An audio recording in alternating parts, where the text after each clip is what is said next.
La Commission nationale pour le développement et la réforme, le plus grand planificateur de Chine, a publié sur son site une nouvelle version de la liste négative qui prendra effet le 28 juillet. La liste est plus courte, contient moins de restrictions et ouvre davantage le marché chinois. Le nombre de secteurs concernés est passé de 63 à 48 et l'accès au marché pour les investissements étrangers a été élargi à 22 industries. Les restrictions sur l'investissement dans le secteur des services ont été considérablement réduites. Beijing autorisera désormais un actionnariat étranger de 51% pour les agences de courtage et les assurances-vie et supprimera complètement le plafond d'ici 2021. La Chine assouplira également ou supprimera les plafonds dans différents domaines, comme les réseaux de transport ferroviaire de voyageurs, les compagnies maritimes, les réseaux d'électricité, les stations-service et les récoltes de gros.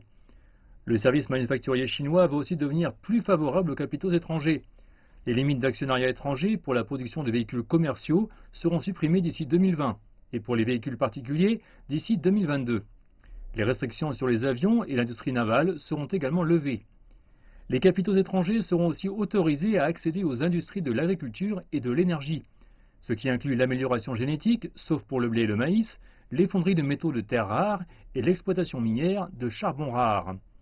Beaucoup de ces mesures sont en train d'être mises en place conformément à la promesse faite par la Chine en avril de s'ouvrir davantage. Les plus grands partenaires commerciaux de la Chine, les États-Unis et l'Union européenne, demandent depuis longtemps une réduction des restrictions pour pénétrer le marché de la deuxième puissance économique mondiale. Mais la Chine a déclaré à plusieurs reprises qu'elle continuerait ses réformes de marché à son rythme, soulignant qu'elle s'ouvrirait à eux en fonction de ses propres besoins et non en raison d'une pression extérieure.